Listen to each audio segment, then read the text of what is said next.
Hello, everybody. Welcome into the Triple Threat Show. I am your host, Jeremy Lapidus, today joined by my friends and co-hosts, Mehrob, Fatemi, and Nolan Jambor over there.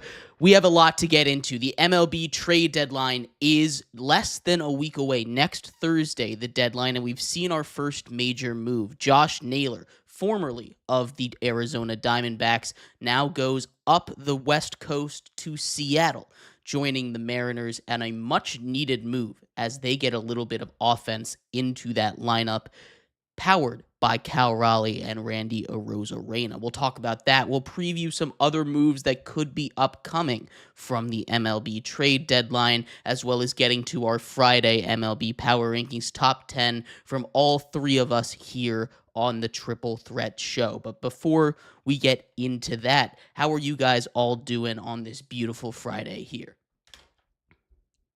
Doing phenomenal, Jeremy. Everything's going well on a beautiful Friday. Couldn't have said it better myself. It's a great day. A little rain last night, but it's gonna rain again later today. But I'm gonna enjoy the sun while it's here. As long as the sun is out, we got no reason to be disappointed with the weather here. But we have a lot to get into in baseball here. Big baseball show on the Triple Threat Show today. We're going to start off with the move that's already taken place. The Mariners make the first big swing at the deadline, trading for Josh Naylor of the Arizona Diamondbacks. Josh Naylor, who the Diamondbacks traded for this offseason from the Guardians, is one of the best bats that was going to be available at the deadline. Him and his teammate Eugenio Suarez are probably the two big pieces as far as bats go. Gino, a guy that had been connected to the Mariners. The Mariners, of course, traded him to the Diamondbacks a couple of seasons ago for much less of a price than he's going to go for now. But now they go out and get a guy to play first base. They had a little bit of a platoon system going, but they really just needed a guy with more pop. The Mariners have one of the best pitching staffs in all of baseball right now. They just don't have the bats. Randy Arozarena has been great. Cal Raleigh, of course, having arguably the greatest season a catcher has had in the history of baseball. 38 home runs before the break and won the home run derby. Continues to show his power, as well as having platinum glove level defense on the other side of the ball at the hardest position to do in baseball. Most amount of work is really crazy for a catcher to be doing these kind of things. But they add some offense now. Josh Naylor is going to be a huge, huge boost to this team as they try to make a push for a playoff spot. They're kind of currently sitting in that wild card area, a couple games behind the Astros at the top of that division.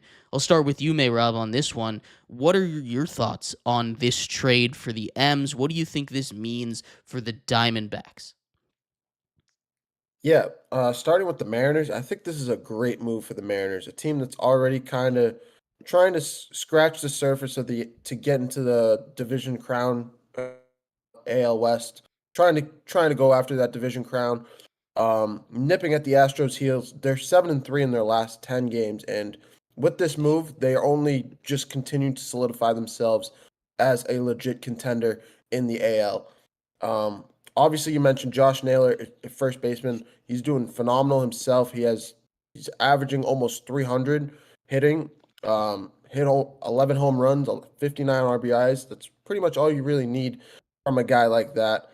Kind of like a Swiss Army knife kind of guy. Can show up whenever you need him and can help continue that momentum when you need him to. He's a great player. And I think this is a great move for the Mariners. This could be a great move, especially down the stretch in the second half of the season and as the playoffs continue to approach. Yeah, no, absolutely. The one thing about Josh Naylor is his home run numbers aren't going to pop off the page to you. 11 home runs is solid, but it's not, 35 like Eugenio Suarez has right now. But what Josh Naylor is going to do, Nolan, is he is going to give you solid at-bats. He's a guy that doesn't strike out a ton. When he's on the base paths, he adds a little bit. He has 11 stolen bases as well. He's on track almost to hit that 2020 mark, which pretty impressive for a guy that doesn't steal a lot of bases overall in his career, but slugging nearly 450, an on-base percentage of an OPS of 800 is a really solid bat to add to the lineup, and just someone that can keep the line moving for this Mariners team as they try and get down a little bit more runs outside of just the big pop and power from a guy like Raleigh. Yeah. So I mean, he also is hitting 292. I mean, that's a great thing to have. A guy who's gonna constantly getting up to the plate, having a guy who you know is gonna at least make solid contact, get you a guy on base, advance the runners. It's a great guy to have. He's great at, like, his discipline at the plate is phenomenal. He only has 49 strikeouts this year on about 350 plate appearances, and I mean, he's just a phenomenal hitter. And him adding to this Mariners squad that obviously had some well-known players, has had a few all-stars this year. It never hurts to add more. They didn't really lose too much in this, getting him. They didn't lose anything, honestly. And with them adding, a great first baseman, a guy who's gonna keep adding bats to your rotation, especially down the stretch, like Mehrob said, trying to fight in a good NL West against the Astros, trying to get that spot. It's going to be difficult, and they've been playing great since the break. They've been playing phenomenal since the break. Honestly, they've been hitting well. Their pitching's been pitching just as well as they had before the break. And I mean, this team is still looking good. With this trade, they are still looking to, compete in the NL West, maybe try to claim that 1 seed, maybe in the NL, just because of how well they've been playing. The Dodgers are playing kind of slow. The Padres, not, they're still playing good, nothing crazy though. I think this is a team that 100% can maybe try to get not only the 1 seed in the NL West, but possibly the 1 seed in the NL come the end of the regular season. Yeah. On the Diamondbacks side of things, they get a couple of arms, which they desperately need. The Diamondbacks have the best OPS in the entirety of the NL right now. That means they have the best offense in the NL, and yet they are in a position where they're currently selling right now at the deadline. That's because the pitching has just not lived up to standard. A 4.5 ERA from that team as a collective is just not going to do it. They're resetting. They got a couple of arms. Like I said, Brandon Garcia and Ashton Izzy are heading to the Diamondbacks, and they're not going to be ready this season, but getting a couple of arms from a Mariners system that has shown that they're very, very good at developing arms is going to be huge. But what the implications for the Diamondbacks are for the rest of the trade deadline, I think are a little interesting to me here, right? You have a guy like Suarez, like we've talked about, that there was a chance that the Diamondbacks, who made a World Series run not too long ago, still have a very solid team. We talk about that offense as good as it is, could potentially look at not doing a full sell mode, but moving off of a guy like Naylor that they just gave up a bunch of resources for this offseason in order to start over, or I guess revamp this team, kind of shows me that they are going to go a little harder into this trade deadline as sellers than I originally thought. I think Suarez gets moved. There's been a name in Zach Gallen that I think is really interesting. He hasn't had his greatest season this year, but when he's on, is a Cy Young level pitcher for that Diamondback squad. Corbin Burns, of course, goes down with Tommy John earlier on this season. That was supposed to be a deadly 1-2 punch for the D-backs. What's going on with the D-backs here? Are they going to go full sell mode? What are your thoughts on that, Mehrob? Yeah, I think you outlined it perfectly, Jeremy. This is a D-backs team that's really been just ravaged with injuries all year long. Losing Jordan Montgomery, of course, losing Corbin Burns. And ever since then, it's kind of just been kind of lateral movement for this team. Just hanging around 500, a little under, a little over. But it's just hanging around that 500 mark. And I think the Diamondbacks have kind of just accepted that this year is just not the year for them. This year is kind of just a rebuild year, revamp, keep your core pieces, keep Corbin Carroll, keep Burns for when he comes back, keep Gallen, and revamp that roster for them when they come back next season. Um, I do like that they added a couple pieces. Um, they added the two pitchers. They added Brandon Garcia and Ashton Izzy.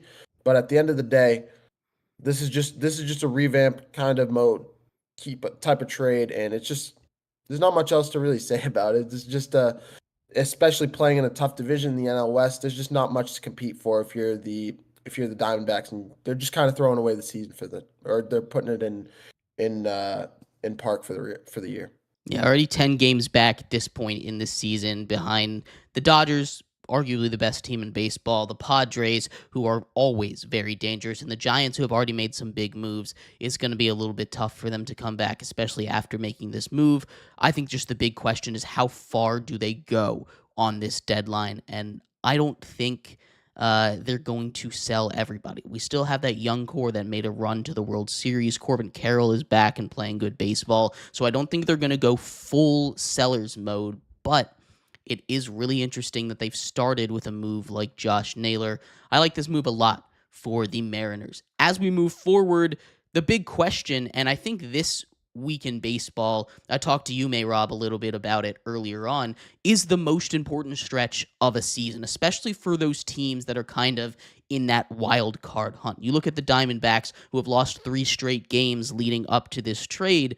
They were kind of getting hot, and there was a thought, at least in my mind, that if they continued that hot stretch, they wouldn't sell their guys. They would try and make a playoff push. They would try and make a play for the wild card spot that currently they're just 5 games out of. It's not unheard of that they could make up a 5-game stretch over the next couple months, but this is when these decisions get made. The last week of the trade deadline, the space between the All-Star break and the trade deadline is, like I said, I think the most important piece of a season for these middling teams. So there's a lot of other teams that we're going to take a look at here, Mehrob. I do want to start off in the AL, though. Do you have any teams that you think might be big sellers or buyers here at the deadline with this crucial stretch going on?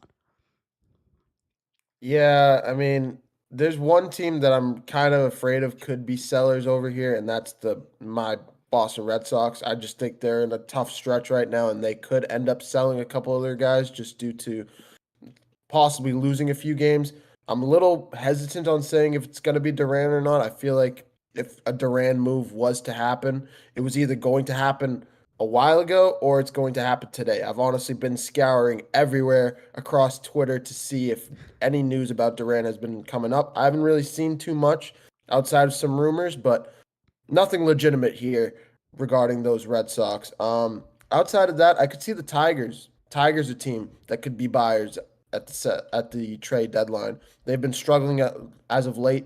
Before the All-Star break and post All-Star break have really been struggling. 1-9 in their last 10 games. I could see them getting kind of like a Josh Naylor kind of move.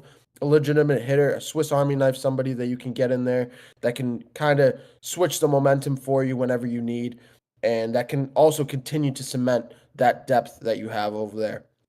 Yeah, Outside of that, absolutely. Go for it. outside of that, I don't have too much though. Yeah. I think the Red Sox, kind of the most interesting team, or one of the more interesting teams. They're currently sitting in that third wild card spot right now, but they have been the picture of up and down this season. They've already traded away one of their key pieces in Rafi Devers. Now Jaron Duran has a lot of buzz around him, but I've also heard a lot of buzz about them making moves. Nolan, what do you think the Red Sox do as we head into the trade deadline here? They're still above 500. You know, they're in the competitive AL East. You know, I wouldn't say it's the most competitive, but it's the Blue Jays coming out of nowhere. You know, they're having a great second half of the season, second part of the season, I guess you'd say. Yankees, I mean, they had some losing stretches, but it looks like they're coming back on top. And the Red Sox, they're still 6 games above 500. And in any other division, they'd probably be the 1 or 2. But right now, they're stuck at 3. So they really don't need to worry. But what they could do, there are some key players out there who are going to become free agents. One guy I think of for the Red Sox, maybe Kyle Schwarber. He's a great hitter. He's about to be a free agent with the Phillies, and I think they can maybe go get him. Same with Kyle Tucker with the Cubs. I mean, obviously it's Kyle Tucker, one of the best hitters in baseball right now. A great defensive shortstop. I mean, what can't he do? Go get him. I mean, they're both great players. I'm not the Red Sox. And pieces. I was gonna say that for the Tigers too. Get Kyle Tucker, get Kyle Schwarber, get somebody. They need to buy someone. Their bats aren't batting for the Tigers, and they got to figure it out. I'm tired of watching them lose, but we'll figure it out. That is a dream scenario for these teams. I don't think you're getting any of those guys. The Phillies, in contention to win a World Series, are not getting rid of one of their best power bat. The Cubs, in contention to win a World Series, are not getting rid of Kyle Tucker after they traded for him. But if the Red Sox or the Tigers were able to get any of those guys, that would be insane. What I want to do is I want to run through a couple of teams or players that might potentially be on the move here. We're going to start, like I said, in the AL, and one of the teams that I expect to have a very, very busy deadline is the Baltimore Orioles. The Orioles have had nothing short of an incredibly disappointing season. A team that has won over 90 games 2 years in a row, now sitting near the bottom of the league, fifth in their own division, and really a weak AL. There's a couple names that I think I'm pretty certain will be on the move, but there's a couple more that still could be put into packages if the right offer is put out there. Ryan O'Hearn is the name that I expect to 100% be on the move. The DH was the all-star for the Orioles this season, and anybody, like you said, could use a good bat like O'Hearn. Cedric Mullins is one of the more interesting names, and I'm going to open this up to you guys here. Cedric Mullins is a guy who's been on the Orioles for a long time, but Mike Elias, the new GM, doesn't really have a lot of ties to these career Orioles, these Orioles that have been here for a while. What do you think happens with him and maybe a couple of those arms in the bullpens, like a Felix Bautista, that could potentially get a really, really good price on the market right now? I think so the Orioles GM, I'm not, because he came into effect, it was like what, this year, 2 years ago, I believe. I forgot when it was, but if he gets rid of O'Hearn or Mullins, I mean, they can get a lot because they're both great players. They're neither of them. Obviously, Mullins is obviously the older of the two. He's been there, like you said, a while, and he is still playing great. He's still good. He's still hitting well. He's still playing as good as he has his entire career there. So I think you could probably get a team that needs a bat can probably go after him. Probably for the Orioles could probably get a pretty good asking price for him just because the name. I mean, if he's been in the league a little while. He's been a pretty big keystone for the Orioles the past few seasons, still even today. I think both of them, honestly, you can get a pretty good asking price for both of them just because any team could use a good, reliable bat, and both of them are great hitters. Their bullpen, their bullpen is pretty solid. I haven't, watched their bullpen too closely, but from what I hear, even with their losing record, it's not really their bullpen. It's letting up, all these. Granted, pitchers let up runs. That's how it is. But it's not, it's always them making the mistakes. Outfielders, infielders, they make mistakes as well. So I think that even with their bullpen still being, pretty solid, there's still some players that you could definitely trade away, probably get some good cash, or just better players for as well. Yeah, for sure. The Orioles I expect to be very busy at the deadline. O'Hearn's going to get moved. I'm pretty sure Mullins will get moved. But a couple other teams that I think I'm a little bit more questioning. We talk about the Tigers. They're going to add. They need to get some arms. They need to go out and they need to get some bullpen. You were talking about it, Nolan, before we were going on the show. That bullpen is terrible. They're 1-9 in their last 10. They've been able to build up a big enough lead in that division that it hasn't really caught up to them yet, but that back end really does need to show up for them very, very soon. The Rangers, another team in that kind of bubble like the Red Sox that I think are very interesting. They're 1.5 games out of that playoff spot right now. They've been pretty solid since the break. 8-2 over their last 10 games. You have a couple pieces that I thought might be on the move, like potentially a Jacob deGrom, who's rounded back into form, was named an all-star. He's healthy again.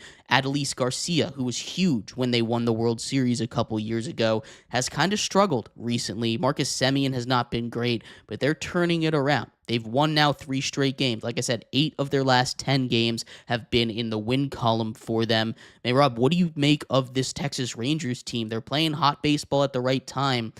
Do they find a way to avoid selling for yet another season? Yeah, this is a Rangers team that's actually playing really well, like you said, Jeremy. 7-3 in their last 10. Really playing hot baseball. Just beat the Astros in a big-time series before the trade deadline and have continued that streak ever since. I think they're actually buyers at the trade deadline or either buyers or let me cement this. They're not going to be sellers. They're either buyers or they just let the season roll the way it is. There's no in between for this team. I think you just let it go or you buy a couple small pieces on the back end to continue to improve that depth for your team. But I don't really see too much from this Rangers team. I think they've played really well. They just beat the Tigers. after the All-Star break, and are going to continue that streak. Have a couple easy gimme series coming up, the Braves, and then you got the Angels, the Mariners, and the Yankees. Like those are some big time series, but I mean, at the end of the day, this is a Rangers team that is continuing to prove how good they can be, and if they can continue, if they 500, if they can win a couple of these series, they could find themselves in an easy, interesting wild card race. Yeah, definitely. The Rangers were a team that I was super high on. The Bats need to get going. They've gotten a lot of really good performances from pitchers that we weren't expecting heading into the season.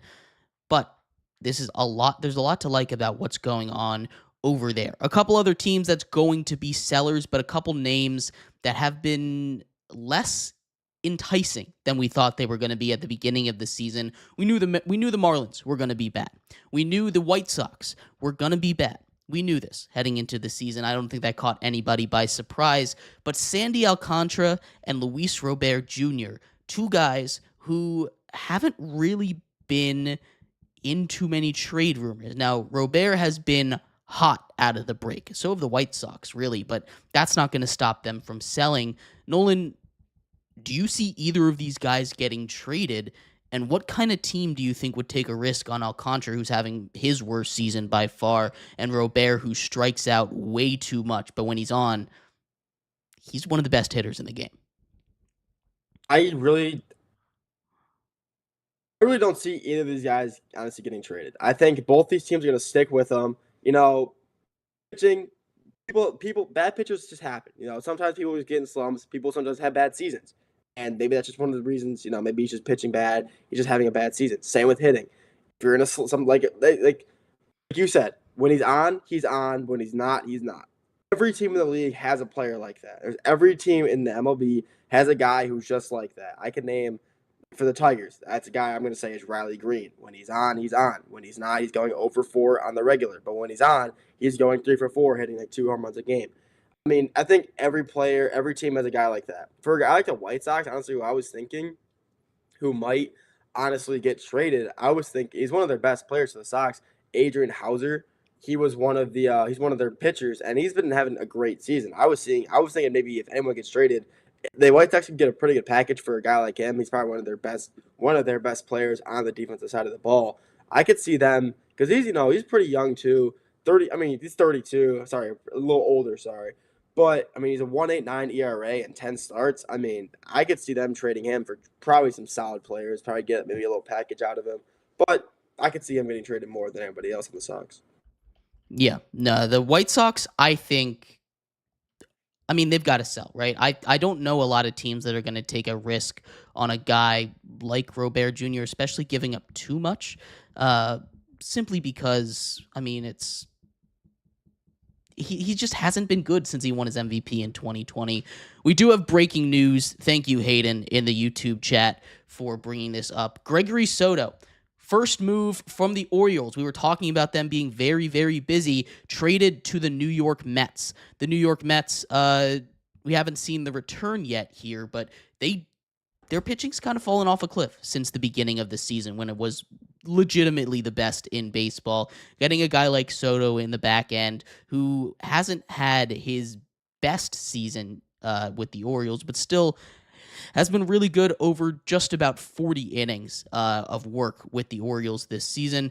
Adds to a bullpen, now is going to slot into that back half over there. The Mets make the second big move here. Mehrob, what are your thoughts on this one? Yeah, this is a big time move for a team that really needs pitching, honestly. Like Gregory Soto, we were literally just talking about the Orioles being sellers here before the trade deadline, and it did not even take us 5 minutes for a move to come out about this team. Gregory Soto has played decently this year.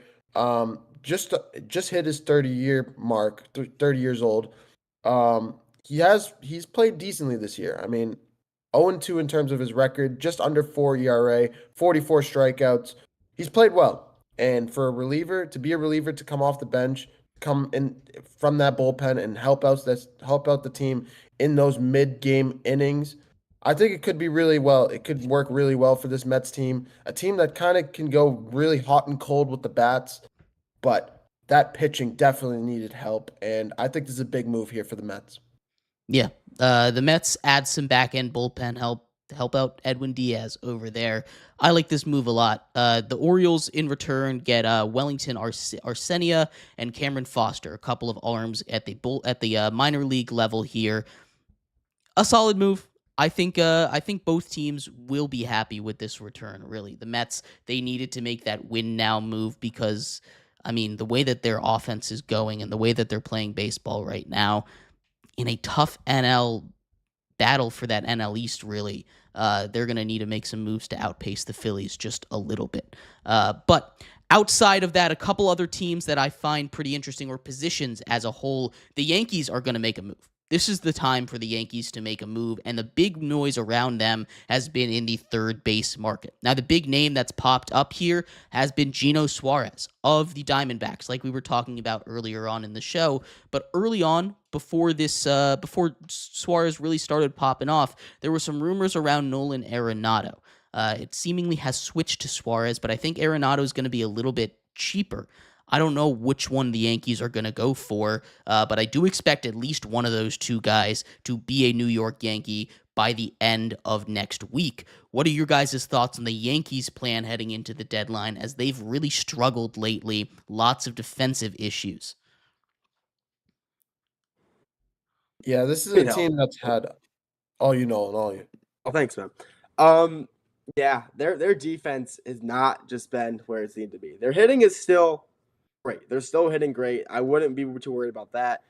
It's their defense that is constantly making, I wouldn't say constantly, but making enough mistakes to where the point where they're losing games because of them. They've gone on some dry streaks, like every team does, but they went on a pretty long one. Not only did they were on a dry streak and losing streak long enough to let up their, I believe it's a 7-game lead in their division. They have now let the Blue Jays take over them, and now they're now behind 4.5 games in their own division. They were originally up 7 games. This is a Yankees team that obviously started the year off phenomenal and has progressively gotten worse throughout the season. They have just been making a lot of questionable. They're just not playing up to their standards. They're just not playing like they made it to a World Series last year. They're really not. This is a team that if they make no moves, especially at third base, like you were saying, this could be a team I could see getting out maybe in the second round, maybe first round, depending who they play. But there's just a lot of room for improvement. Every team has room for improvement, and this Yankees team especially has room at third base to make a big move. Like you said, Nolan Arenado would be a great player to get. He's efficient, he's a hitter, and he can play great defense. He'd be a great pickup for the Yankees. Yeah, I mean, I'll even go a step further than you here. If they don't make a single move, if they sit at the deadline, not only will the GM and manager get fired, but I think there's a real shot that they don't make the playoffs. They're only 2 games in a playoff spot right now, 4.5 games back of that division lead. The way they're playing baseball right now, despite having Aaron Judge, who is the best hitter on the planet right now, it's not enough. He can't do it on his own. We've seen that movie time and time again. They need to go out and make a big move. The question really is, are they going to make this move, or are they going to hold on to a guy in Spencer Jones, who another massive outfielder over there for the Yankees, right? This is a guy that 6'7", built like Aaron Judge, but those guys don't always pan out. Look, we've seen a guy like O'Neal Cruz, who also kind of built like that 6'7", is a really fun guy, but he hasn't necessarily been everything that he was hyped up to be. He's not consistent enough over on the plate, but he hits the ball a million miles an hour whenever he makes contact. The Yankees have a tough decision to make, and that's going to be the big price, the big fish for them. But they need to go out and get somebody. If they're going defense, despite the bat not being as good as it used to be, Nolan Arenado probably the answer. But I expect them to go all in on Gino Suarez, potentially see one of those big prospects like a Spencer Jones be on the move by the time next week is done.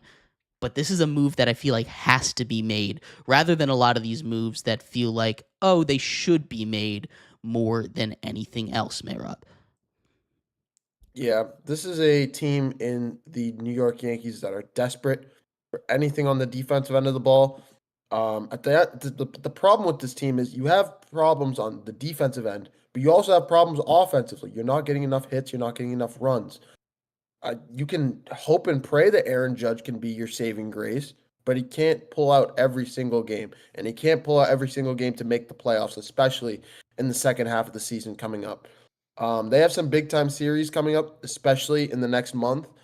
So if they don't pull something together, they should definitely be on the buying side of this trade deadline. But if they don't do anything, I'm right there with you. I would be very worried if I was a Yankees fan about them making the playoffs.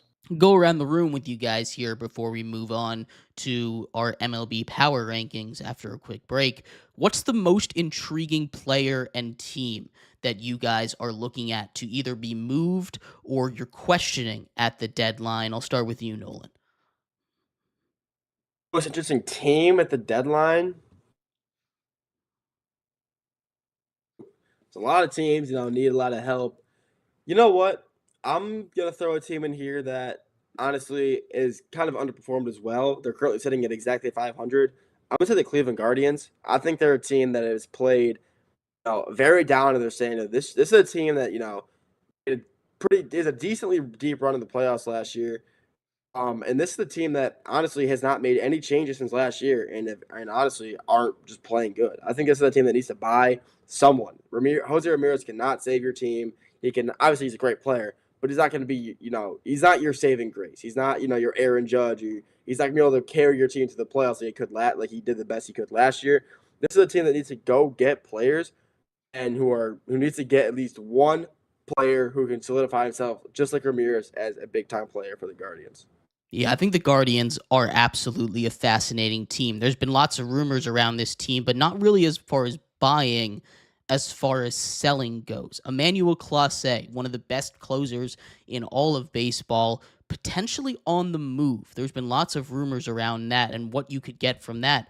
I think, despite that face you're making, Nolan, there is a real chance that Emmanuel Clase gets traded here. They have a couple of arms that can come up and replace him in that closer position, and they could use a boost of talent. They really could. They have J-Ram, they have Steven Kwan, but the rest of that lineup just has not been enough. That's the reason why they're sitting at 500 right now. The pitching, it's been fine. It's nothing special, but this is a Cleveland Guardians team that has a lot of pieces they could move, and it feels like Clase, who might even be a bigger name than he is a player in terms of what you might be able to get of value for him. I think that's the kind of guy that you moved. We've seen Josh Hader get moved at the deadline from the Brewers before in a very similar situation. We obviously saw them trade away their closer to the Yankees at in the offseason as well. This is not an unheard of kind of move, but it is something to definitely watch with the Guardians as we head to the All-Star to the trade deadline, excuse me. Yeah, no doubt. This is a Cleveland Guardians team that's, like you said, 7-3, trying to make a push at the Tigers. Of course, the Tigers have a big time lead on them in the division, but a big time buy late at the trade deadline could be exactly what you need in the second half of the season to make a late push for that division crown. My team, I'm kind of going to go with something that a lot of people are not going to like when I say it, but I'm going to say the Dodgers because I think the Dodgers are legitimately a pitcher away from being the legitimate best team in baseball. The one issue with this team is their bullpen, is their pitching. They have a boatload of hitting. They have enough offense for two teams if they wanted to. The Yankees should be buying off the Dodgers if I were them.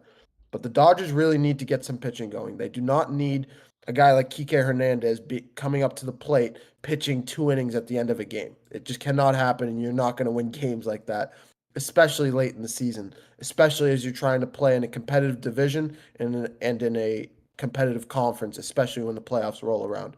If the Dodgers can get a big-time pitcher, can get a third guy, fourth guy in that rotation, I think they could be in a great spot.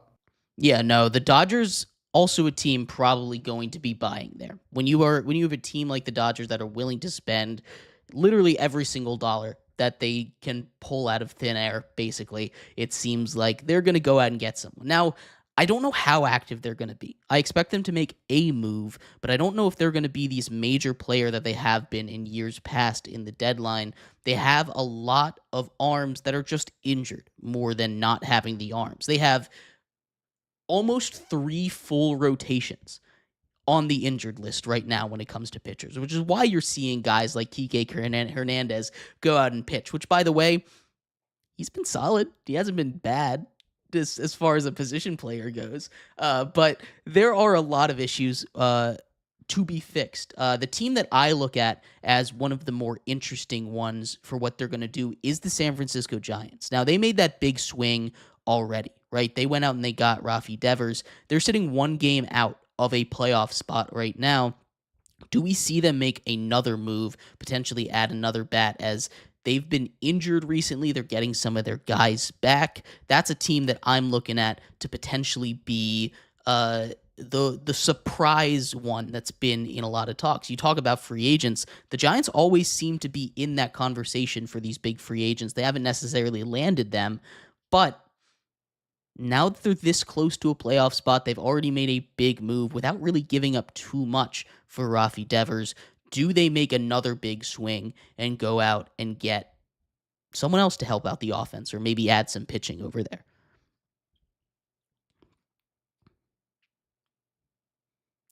I don't think so. I mean, this is obviously, they're still part of the division. Obviously, they're still above 500. They are 5 games above 500 in the NL West, the hardest division in baseball.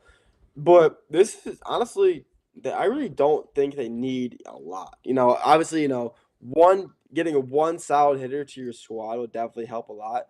But this is a team that has a solid bullpen. They're just okay. They're not horrible. They're not, exceptional. But they're not going to let up. They're not going to lose you games. This is a bullpen, it's pretty consistent. It's just being average, and it gets them wins.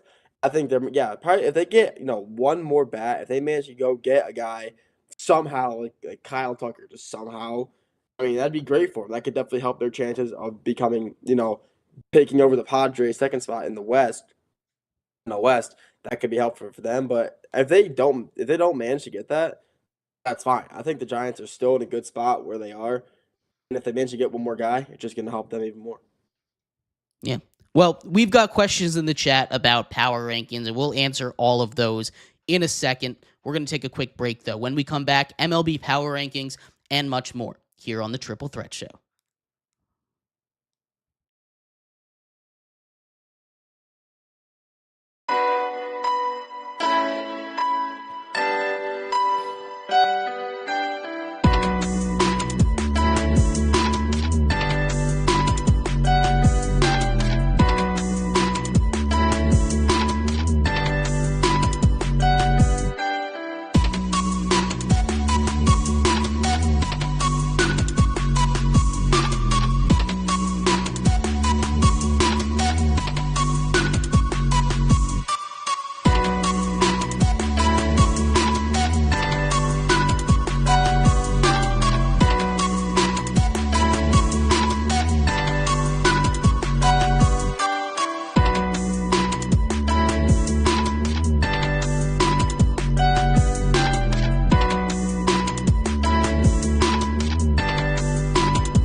Welcome back to the Triple Threat Show. I'm your host, Jeremy Lapidus, joined today by my friends and co-hosts Nolan Jambor and Mehrob Fatemi. If you're just tuning in, we just finished going over everything you're going to need to know about the MLB trade deadline. A breaking trade here was Gregory Soto heads over to the New York Mets. But now we get into some power rankings. We're going to start off here where you always do with your power rankings, right there at number 10. Number 10 for me, the struggling New York Yankees. This is a team in that number 10 spot that I really think you could put a lot of different places, a lot of different teams in. You could talk about a team like the Giants that we were talking about here before. You could put in a team that we were talking about like the Red Sox or the Mariners here at 10. There's a lot of different options for you. The Giants could go here, the Padres could go here, but I'm sticking with the Yankees. I really just, at the end of the day, I'm going to go with the best hitter on the planet to get this team straight. They're having a bad stretch right now, but I expect them to potentially make a move coming soon at the deadline. So I'm putting them at number 10 here. What about you guys? Yeah, for me, Yankees are a good pick. They just missed my list because of how they played before the All-Star break. For me, I have the Padres sitting at number 10. Team that's kind of been hanging around that 500 mark as well since that trade deadline. Still doing well in terms of their overall record. But after that trade deadline, or after the All-Star break, have been struggling a little bit. Just been hanging around that 500 mark, like I said, and really, really could be buyers here before the trade deadline. My number 10, honestly, almost the same as I almost had the Padres at 10, but honestly, I have the Mets at number 10. It's the team that just haven't been playing as well as I thought they would be. They're still playing, obviously, phenomenal. They still have a great roster. But I thought this team would be playing a lot better for the roster they had. They've been playing good post All-Star break. They've been playing fine. But this is a team that I thought, would have a better record. With them still being 59-44, having a great record in the division. They're still a great team. I just think they should be playing a little better as overall team. But they're still a great team. The Mets are number 10 for me. Speaking of the Mets here, and I know we all made our list here, question in the chat from Caleb. With the Mets making the move, they bring in a reliever in Gregory Soto. Does it change where you put them in your power ranking? If you were going to redo it right now, would they still be 10? Would they be higher up? If I were to redo it right now, the highest they'd probably go is like 8, probably maybe 7. Greg Soto's a great player. He's a special place in my heart. He was a Tiger for a few years there. He was our only All-Star for like 3 years. He was so good. But if he's still a great reliever. He still throws. One of his favorite balls. He just likes to throw heat, and it tends to work out for him. And if I were to, like I said, adjust it right now, I'd probably move him to like 8, maybe 7. But with them adding him, he definitely could. They definitely could, move up my ranking significantly if he proves himself to be still have that ability to close out or just be a good reliever, to still be able to pitch just as well as he has been. Yeah, absolutely. My number 9 team here for you, and we'll get to the Mets in a second. Honestly, it doesn't change where I've put them, Caleb. I don't think adding a reliever really changes it too much. I've got them on my list. Little spoiler here for you.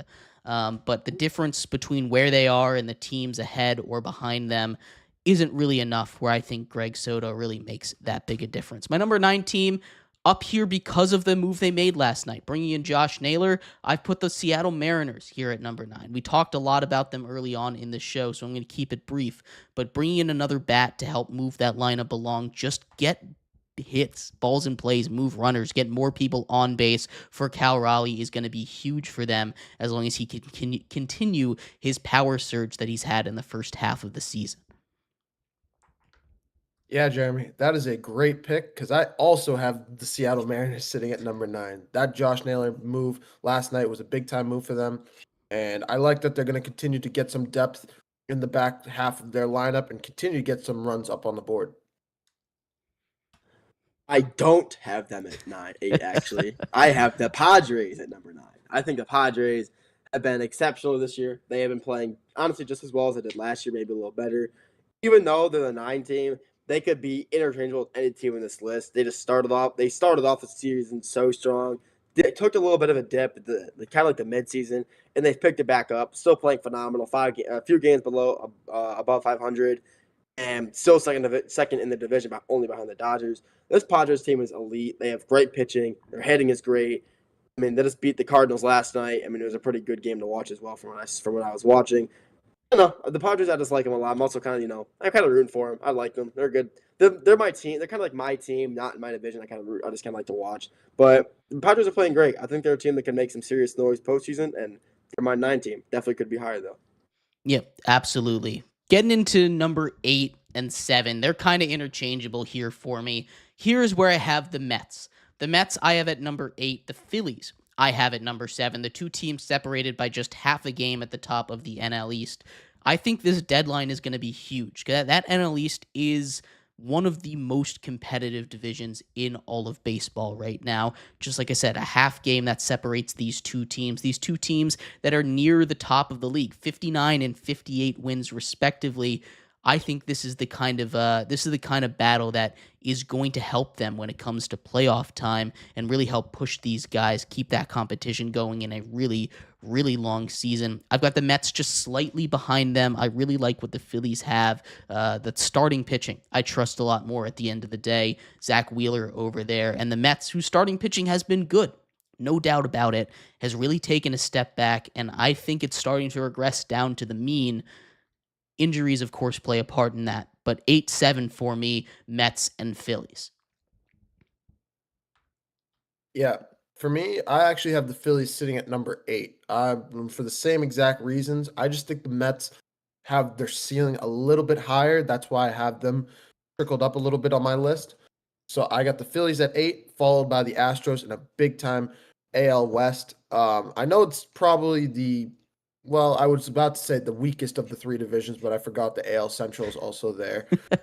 So I would say the AL West, just because the Astros have been playing really big time baseball, and that division is going to be heating up really soon. So that's a team that we're going to be watching big time over the next month or so.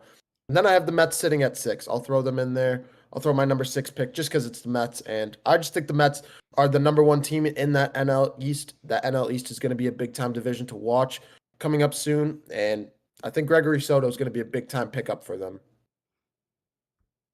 I like that. I like that. For me, my 7 and 8, the AL East bloodbath. I got the Astros at the 8 and the Mariners at the 7. I think the Mariners with this addition will overcome the Astros in the AL East for the 1 seed possibly, and just prove themselves to be the better team. They've been playing honestly better recently than the Astros have. The Astros are obviously still playing great baseball, but the Mariners post All-Star break are honestly playing better. They're playing great, and with this a new addition, adding another slugger for the Mariners, they definitely could possibly, hopefully overcome the Astros in that division, get that division lead. They're both interchangeable. Obviously, most people will probably say the Astros are better right now, which is agreeable. Obviously, they're leading the division, but I think the Mariners right now are just playing better than the Astros. So I have them at the 7 and the Astros at the 8. That's fair. That's fair. And that's why we do power rankings as opposed to just looking at the number of wins in that win column over there. Because, you get to be a little bit more subjective with it as opposed to just, oh, they've got 65 wins, so they're better kind of thing. So absolutely, I love that here. Getting into the top 6, and this is where I think it gets really interesting because there are 6 teams. I know I just said we're not going with the win column, but there are 6 teams in the MLB with 60 wins. And I think all 6 of those teams are the 6 best teams in baseball right now. I'm going to start off with a team that's been cold recently, to say the least. The Tigers, who were the best team in baseball for a while there, but still very good. They need to add somebody at the deadline. They're just 1-9 in their last 10 games. They still have an 8-game lead over the Tigers. They've lost 4 games over the Guardians, They've lost 4 games in a row now. This is a Tigers team that needs some life injected into that team right now because they need to turn it up as they get down to the final stretch of baseball. They're sitting at that 6th spot for me. I know, Mehrob, you've gone over number 6 already, so we'll skip right over to Nolan here. Who do you have at your number 6 spot? Honestly, it's no one with 60 wins. It's a team that doesn't have 60 wins, believe it or not. For me, it is the Philadelphia Phillies. Phillies, obviously, 2 games away from 60 wins, but this team has been playing great this whole season. This is a team, obviously, the only concern with them is obviously the postseason. The Red October, the Philly fans just can't seem to just get past the postseason. But this team throughout the regular season has always been one of the best and most just exciting teams to watch in the MLB every game. There's always something going on. A Castellanos home run, a Schwarber grand slam. I mean, you just never know with this team. This team is always just so fun to watch. Their bats are great. Their pitching is still good. This team, Philly, I love watching the Phillies play, and I have them at my sixth. Obviously, they're not. People could see. Obviously, you can have them lower, but I just love watching the Phillies play. I think they're a great team with a lot of talent and a team that could definitely make a good run in the playoffs this year. Hopefully, if they stick to what they've been playing, but especially in a pretty tough NL and pretty tough NL East. Not only NL East, just like the NL in general. But they could hopefully they can make a good run this year. I think this is the year for them to do it. Have a great team, great momentum right now. Hopefully they can make it through the postseason. Yeah, absolutely. That NL is tough. Of my top 5, 3 of them are NL teams. This is just a dominant year in the NL right now as opposed to the AL, which is kind of the opposite that we see in a lot of sports where the West Coast League has been dominant. Basketball, you think of football, where the AFC a little more dominant than the NFC, but starting out my number 5 here, I have the Houston Astros. You talked about the Astros, who have been a little bit slower coming out of the break, but they've still been really good. I expect them to make a little bit of a move at the deadline. I think a lot of these teams, all of these teams in the top 5, I expect to make at least a small move at the deadline here. But the Astros sitting comfortably up 5 games on the Seattle Mariners right now, 5-5 in their last 10. They're sitting at number 5 for me. Yeah, for me, I'm actually going over to the AL for my number 5 pick. I have the Blue Jays sitting at number 5. Probably, in my opinion, probably the weakest of the 60-win teams here. I know they're sitting at 61, but this is a team that's really been struggling here on the road. I know they just rattled off 17 straight wins recently at home, but this is a team that's just 24-25 on the road, and I think that is something that's going to catch up to them. As good as Vlad Guerrero Jr. is playing, as good as the rest of the team is coming together really well, I just think that issue with playing on the road could rear its head, especially in the second half of the season. And they have some big time series coming up. The Tigers, they got a couple gimmies after that, but this is a big time Tigers series coming up here in the next few days. Oh, my bad. Well, they just beat the Tigers last night, like 11-1 or like 11-4, so that wasn't fun to watch. But my number 5, I actually have going to the AL, the Brewers, or the NL. Sorry, I got the Brewers at the 5. The Brewers have just been honestly come out of nowhere this year. One of the most random teams, in my opinion, to win 60, to have 60 wins right now. This team is just, I just never saw them coming. I never saw the Brewers in this position before. I thought this would just be a team that, kind of be a run of the mill, just kind of an average team, but no, they're number 1 in their division, number 1 in the NL Central, and above the Cubs. And I was like, this is a Cubs team that's one of possibly top 3 team in the league, in my opinion, and they've overcome them, and granted by 1 win, but still, like, this is a Brewers team that's honestly come out of nowhere. Their pitching has just been phenomenal. They got that, I forgot his name, but that's like 6'4" pitcher who's just absolutely just ruthless. I mean, this guy's an animal. I'll tell you that. But he was an all-star with literally 4 games, an all-star with 4 games played, and I mean that just shows how good of a player he is. But their bats just as good as they're hitting. I mean, or just as good as they're pitching. This team is phenomenal all around right now, playing great, especially after the All-Star break. This is the Brewers team that honestly could make a lot of just a lot of noise in the postseason, especially after I never saw them even being in the situation before. Yeah, the Brewers always seem to have some kind of magic here. They're higher up on my list than you, but we'll get to them later. Getting over to what Mehrob said, I have the Blue Jays at number 4. You made a lot of really good points. That away record is scary. They're very good. They're hot right now. They win, and I don't want to say fluky ways, but they win very close games. That run differential is scary. Just plus 39 right now. You look at some of these other teams that have 60 wins. The Tigers at 65, the Astros at plus 61, the Mets at plus 45. Again, little reason to be concerned about them there.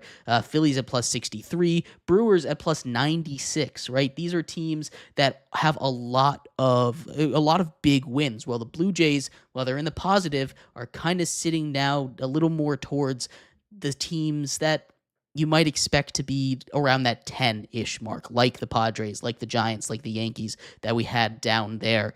I expect the Blue Jays to fall off a little bit, but for now, they sit at number 4 because you talked about that win streak they were on, Mehrob, and that is something that I simply cannot ignore. They're my number 4 team right now. Yeah, honestly, I think we flip-flop, Jeremy, with 4 and 5. You have the Blue Jays at 4 with the Tigers at 5. I have the Tigers at 4 myself. I have the Tigers they're just on the cusp there, just because they're 1 and 9 in their last 10 games, have really been struggling here late in the season, or late since the trade or All-Star break. Losing records since June 1st as well, just really just been struggling big time. But I think that lineup that they have is just so deep. I think they're just going through a rough patch, and we'll be figuring it out late in the season and before the playoffs turn around. Yeah, I hope so. The Dodgers are my number 4 team. Surprisingly, that's pretty low for the Dodgers rankings, but I think the Dodgers have just not been playing that good recently. Obviously, a lot of injuries. Two of their best pitchers are hurt right now. They're just in a really tough spot. A lot of players are injured. This team still, even with them being injured, still one of the best teams in the MLB. Obviously, number 1 in their division, number 1 in the NL, and honestly, they could be number 1 in the MLB in general, even with, like I said, all those injuries. But still, they have been playing pretty slow recently. They were on a little bit of a kind of a dry streak. They weren't really winning games. I think they were like 1 for 10 a few weeks ago before the All-Star break, and they still have been playing kind of rough. Shohei Ohtani currently has a 5 home run streak, though. 5 straight games with a home run. That's really impressive, honestly. But he's kind of like their knight in shining armor right now. The rest of the team isn't playing crazy good, but good enough to help them keep maintain just winning games. And this team obviously is phenomenal. They could be higher, but if they weren't so injured, they would be the number 1 team for me. But they are, and there's just been a few other teams playing better than them throughout the season, and that's why I have the Dodgers currently at the 4, while they could be higher without the injuries. Yeah, no, the Dodgers absolutely have been struggling a little bit more than we might have expected heading into this season.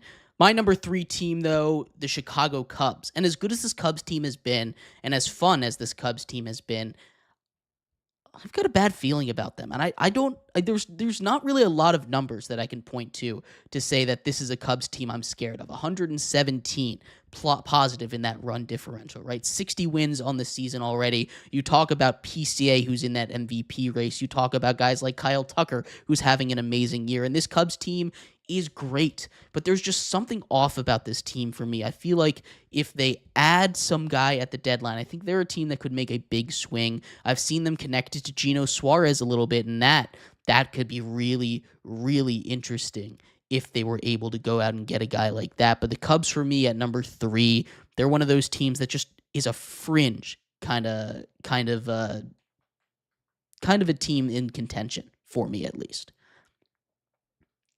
Yeah, Jeremy, I also have the Cubs sitting at 3. I'm not saying that I'm not too worried about this team, just because the layout that you said, they're so top heavy and they're a monster offensive team. Justin Tucker is having an unbelievable, just out of nowhere season here. But I do think this is a team that's going to kind of move like this for the rest of the season, just not sitting at 500, but I don't see them going too much higher, too much lower. I expect them to cruise to that second spot, probably a first, maybe somehow second wild card seed. I don't see them catching the Brewers, though. I think the Brewers are just, we'll talk about them later in this list, but I think the Cubs are going to be sitting in that second spot in the NL Central and probably get that first spot in the wild card race.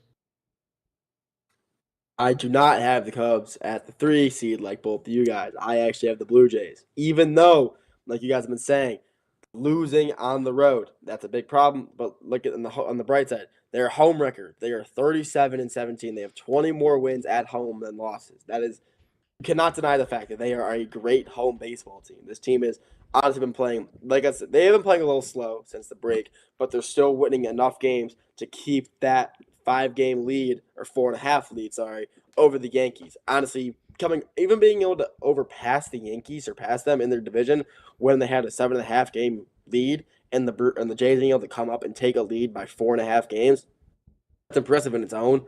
So I think them having that 17 home game win streak definitely helped with that. So I think even though the Jays have been having a questionable uh, way wage streak, their home record is too good. It's just too good to just look over the fact that they have 20 more wins at home. I think they're, even though, like I said, a little slow, still playing great baseball, and they just slaughtered the Tigers last night, so that's gonna help. That's helping their away cause as well. Yeah, absolutely. Heading up to the top two here, I've got the Los Angeles Dodgers there. As much as they are injured, as much as that pitching staff in that bullpen is a little bit of a concern, you have Shohei Ohtani, you have Freddie Freeman, you have Mookie Betts. You can go on and on about that offense, but really, you have Shohei Ohtani, right? And this is a team that I fully expect to be the top seed in the NL. Currently, with how good the NL is, they're actually sitting at number 3 by record, behind the Brewers and the Cubs. But that shouldn't last too long. I fully expect the Dodgers to turn it around. They just got swept by the Brewers, and that was a little bit of a tough look for them. So the Dodgers sit at number 2 for me. They actually swept the season series, the Brewers did, of the Dodgers, which I didn't think anybody was going to do. But Dodgers at number 2. Yeah, I also have the Dodgers at number 2, Jeremy. Just been struggling here since June rolled around, since the summers rolled around. They've really been struggling a little bit, just been hanging around 500. I say struggling when I say 500, but that's just not where we normally see the Dodgers. I do really think they're going to be buyers here going after a pitcher sometime before the trade deadline. They kind of have to, even if it's a small name guy, even if it's a guy that you can just get into the bullpen to help out your team in the middle of a game, in a pinch. That's what the Dodgers need. They need somebody to kind of beef up that bullpen a little bit because that bullpen is holding on by a string. And if they get any more injuries, it could be, I don't know who you're going to throw Mookie Betts on the mound or something, or Freddie Freeman at this point. They need something. They need an arm out there, and they need anything. That's why they're sitting at number 2. Freddie Freeman definitely has a sneaky pitching ability. He definitely is able to pitch like super well. He's got a really long arms. He definitely can pitch super well. But why do you guys have the same like top 3? Why are you guys like plotting against me? It's kind of weird. But for me, I have the Cubs at number 2. The Cubs, yeah, they're not even the best in their own division, but I still think they've been playing phenomenal throughout this whole year. This is a Cubs team that is one of the most disciplined at bats, this batting teams in the MLB. They have the best on base percentage. They're just constantly getting walked. They just have great eyes. They're just not reaching for swings, and they're just playing great defense. They've been playing great defense this whole year. I mean, obviously, cornerstone in the outfield, PCA. He's one of the fastest guys in the MLB, especially in the outfield. He can cover so much ground at such a young age as well. I mean, he's just coming out this is only one of his first years in the league, and he's just making a name for himself. This Cubs team, yeah, they have been slowing down a little bit. They're not even the first in their division, but that doesn't matter. This team, I think they're a better team than the Brewers. I think the Brewers just have better pitching. I think the Cubs are a better overall team. This Cubs team is phenomenal. They've been playing great all year. Obviously, Kyle Tucker, like you said as well. I mean, this team is phenomenal. They will be a good team in the postseason. I could see why you have concerns to them, Jeremy. I could see where you're coming from, but I just can't deny the fact that the Cubs have been playing phenomenal this whole year, and I can hopefully see them just playing as good as they have in the postseason. That leaves us up to number 1. Number 1 for me, the hottest team in baseball, a team that swept the Dodgers season series and their most recent series, the Milwaukee Brewers. 9-1 over their last 10. Ever since really June, they have been the best team in baseball. The bats are there. The pitching is there. Jacob Mizorowski has been a phenom since coming up for this Brewers squad. The Brewers, I thought they were finally going to be dead. They're a team that just never seems to go away. They find a way to make the playoffs every year out of the Central, but I thought the pitching was going to take a step back. Brendan Woodruff is back, and he is playing phenomenally. That is huge for them. This is a Brewers team that looks like they're ready to just take off and run away from the rest of this division. We'll have to see how long this lasts, but the Brewers, you ride this hot streak until you cannot ride it anymore. They're my number 1 team in baseball. Yeah, Jeremy, you took the page right out of my playbook. The Brewers are my number 1 team in the MLB as well. Not only the best record, but 30-13 since June 1st. I was just scrolling through. And I had to just look this stat up. They are 30-30. There's only one team that has more wins than them since June 1st, and that's the Blue Jays. And that's because of their 17 game win streak at home with 31 wins since June 1st. This is a team in the Brewers that I think could actually be legit. This is a team that we always say is going to win the division and then fall in the divisional round at some point, never makes the NLCS. But I think this could be the year. This could be the year that this is a legit Brewers team that could not only make the NLCS, but could win it all. I really like the Brewers. They're 9-1 in the last 10 games, and I think they're my number one teams in this week's Power Rankings. Finish off Australia. Oh no. Oh no. I'm riding with this team until I die. I don't care. This Tigers team is special. Granted, we're 1 for 9 for our last 10. That doesn't matter. It's okay. Every team has a slump. This team has so much talent. They're just, teams just have slumps. It's just okay. They realistically should not be the number one team. But for me, they are. They are a great team. They have, obviously, their bullpen. Even though their bullpen needs a lot to work on, like I mentioned earlier today, you still have some very good pitchers. Obviously, there's their cornerstone, Tarek Skubal, the best pitcher. I will say that, the best pitcher in the MLB right now. You have some good relievers. You have some good starters. Nothing like Skubal, but you have guys who come in and fill in the gap. Like, some guys are having some pretty off years. Unfortunately, Jack Flaherty has been playing just not nearly as good as he did last year. Comes back from the Dodgers and just having an abysmal year. I will say that, abysmal. He's just not pitching good. But our bats, Orkelson, he is hitting phenomenal. Gary Carpenter, when he's playing, when he's healthy, Then they have Riley Green. I mean, this team is a great team. They just gotta get their step back. All the great teams, some of the greatest teams in the world in the history, even they went on slumps. Maybe not as frequent as the Tigers are currently on right now, but they've gone into slumps. And I'm only just waiting for the Tigers to get out of this slump, hopefully get these next 2 games against the Blue Jays and get us some momentum back, because we really need it. I'll get concerned for this Tigers team either when our owner does nothing, which I wouldn't be surprised if he doesn't do, because he doesn't like to spend money, or if we lose 10 straight. If we lose 10 straight, I'll be concerned. But for right now, I think the Tigers are still the best team in baseball, and hopefully we'll get out of the slump soon and prove to everybody that they still got it. Yeah, the Tigers, I think, can get out of that slump soon. I'm going to run through my top 5 real quick for you. We're going to take a quick break and finish off our show with some news around training camp here. Number 5, I've got the Astros, 4 the Blue Jays, 3 the Cubs, 2 the Dodgers, and number 1, the hottest team in baseball, the Milwaukee Brewers. We're going to take a quick break. When we come back, a little trip around training camp, some big news out of Las Vegas and in New York. That's coming up next here on the Triple Threat Show.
Welcome back to the Triple Threat Show. I'm your host, Jeremy Lapidus. If you were just tuning in, we just finished going over everything you need to know about baseball. I'm joined here today by my friends and co-host, Nolan Jambor and Mehrob Fatemi over there. If you are just tuning in, like I said, lots of baseball going on. Go give us a follow on all of these different platforms, YouTube and Twitch. We are live right now. Give us a follow over there at TikTok, on Instagram, everywhere you listen to your podcast. Go give us a follow over there. We're putting out stuff every Monday, Wednesday, and Friday. But a lot of baseball has gone on today. We're going to get into some football because training camp is here. And there were a couple of big stories that took place yesterday. One out of Vegas that particularly shocked me as the Raiders have cut defensive tackle Christian Wilkins. Now, this one is shocking not just for the reasons that Wilkins is one of the best interior defenders in all of football, but also the fact that they just signed him to a 4-year, $110 million contract in March of last year. Entering into his second season with the Raiders, the big issue came when his rehab from his Liz Frank injury that he suffered in week 5 just did not go the way that they expected. The Raiders wanted him to get a second surgery. Him and his team were not having that. So his timeline was not ready. He actually voids his money, $35 million, no longer guaranteed to him. He hits the open market and is one of the more intriguing players as we start to get into training camp because, like I said, at just 29 years old, he has a lot of great football in front of him, and he's one of the best interior defensive linemen in all of football. What is your reaction to this, Mehrob, from the Raiders' perspective, and where do you think Christian Wilkins ends up? Because I would be shocked if he doesn't find a team by the time training camp ends. Yeah, Jeremy, this is a guy in Christian Wilkins who's an absolute phenom at his position. A guy like he was with the Dolphins a couple years ago, a guy that's really just incredibly underrated, but a really good Swiss Army knife, a guy that can cause havoc up front. He's a great player, and I'm just shocked that the Raiders have let him go. Working up front with Max Crosby, that could have been an unbelievable two-way punch, whatever it's called. I apologize, the phrase doesn't come to me over here, but this is he's voided $35.2 million in guaranteed money, and it just looks like there's a bunch of teams that are already interested. You see the Patriots have already come up, the Bengals, we'll see how that actually turns out. The Jaguars are already involved. There are a lot of teams that are already having conversations, and it hasn't even been 24 hours since the Raiders have released him. I would not be shocked if we don't make it till the end of the weekend and he's not on another team. And yeah, this is just shocking move here from the Raiders. Yeah, there's a lot of questions surrounding this move, not necessarily from the Raiders' perspective, because I guess they just didn't want him anymore, but from Wilkins' perspective of where he goes from here, because he is still young at 29, and that was his first big contract, right? That $110 million deal that he got, but it's voided now.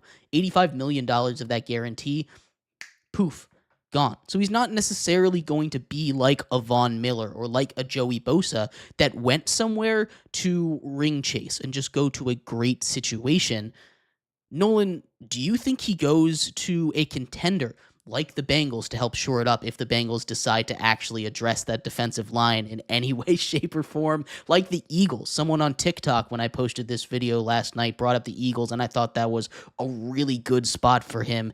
Does he go there, or does he just go to the highest bidder? The Patriots could be the highest bidder. The Commanders could be the highest bidder. There's a lot of teams out there for him to end up at. What kind of situation do you expect Wilkins to go for here?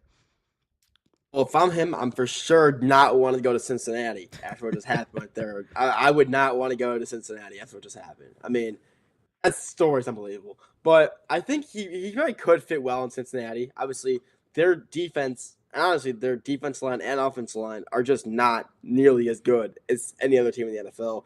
He would be a star there. He would be, probably their best defensive line, probably interior defensive player for that team. He could run that show over there. But honestly, I still wouldn't want to go to Cincinnati. I think he could go to a team. Obviously, Philly would be a great spot for him. Their D line is already phenomenal. Their defense is already one of the best defenses in the NFL. Adding a guy like Wilkinson, he will just So honestly, just add more just support to that defense that's already super strong. I could see him going to a team maybe like Buffalo. They're they could use another interior defensive lineman. They don't really need one, but they did losing players. They did just lose Von Miller. He went to Washington, so I mean could add a guy like him. But the Patriots could be a great spot for him as well. The Patriots are going to have honestly had a really underrated defense over the past few years, not letting up too many points, having a very good interior defense. Their offense this year could be pretty. I think they could have a better offense than they did last year too. Obviously, getting Stephon Diggs. Eric Mayes bound is going to have a great year this year. I believe he will. Got some great weapons in the draft and through his trades. I think Patriots could be a great spot for him. I think he could be a really good addition to that pretty strong Patriots interior D line. And with the Patriots offense looking promising, I think the Patriots could be a really good spot for him to land and possibly them having a great season overall. Yeah, absolutely. The Patriots are a good spot. We've already seen them bring in Milton Williams to help shore up that defensive line.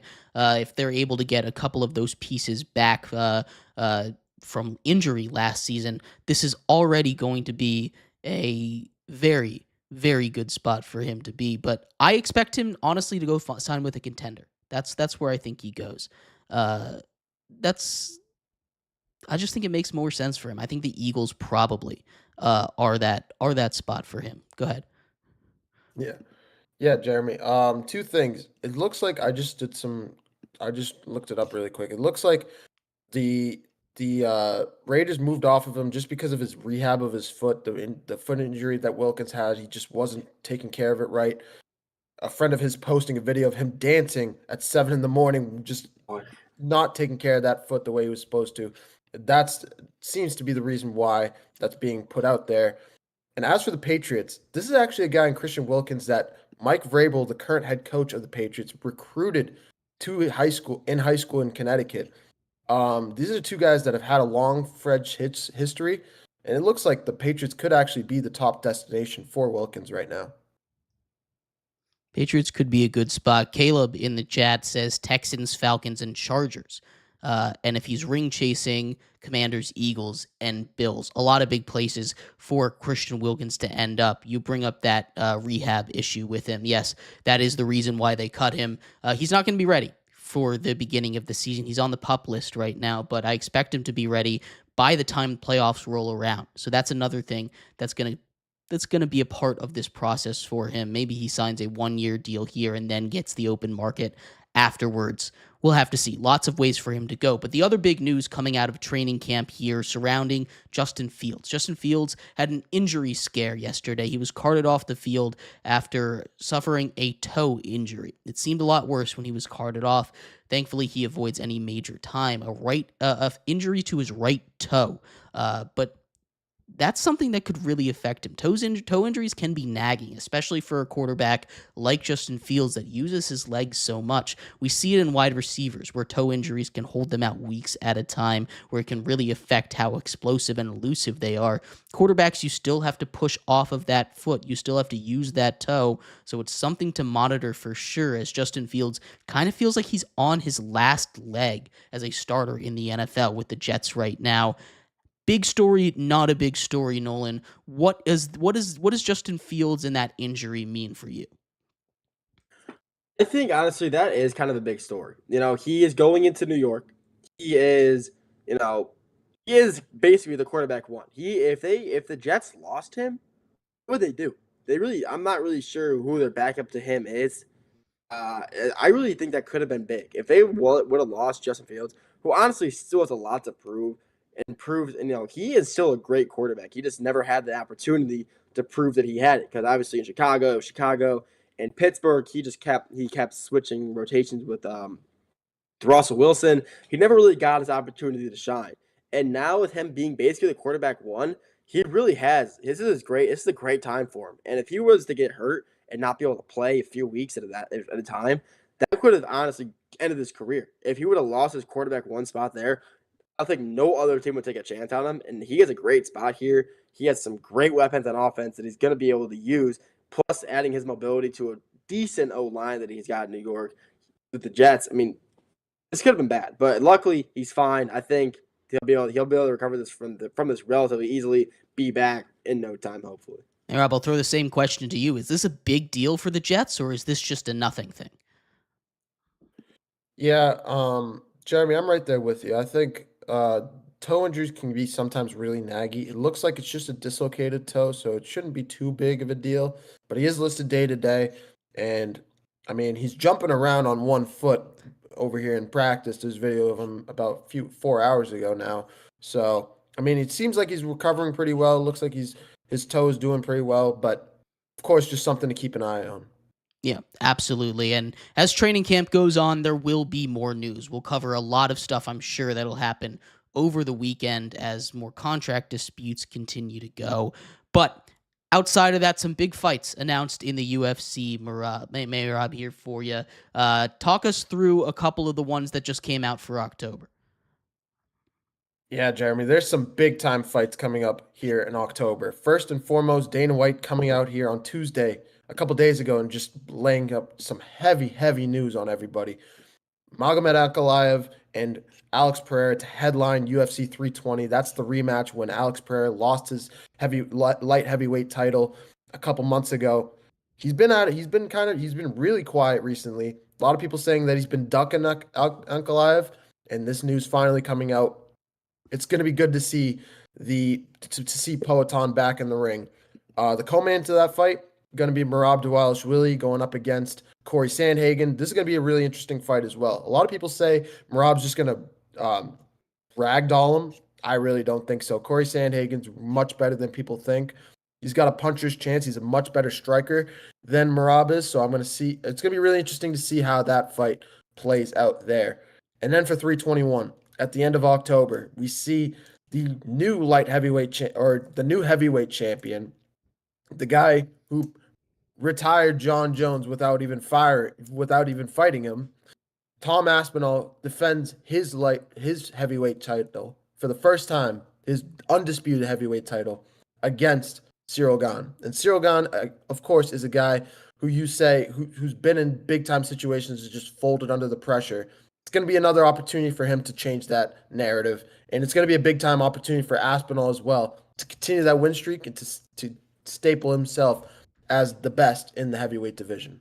Yeah, absolutely. That Aspinall fight is going to be huge to watch. We didn't get to see him go up against John Jones, but now he gets to actually cement himself. I understand he is he's the heavyweight title right now holder, but it doesn't really count till you win a fight, right?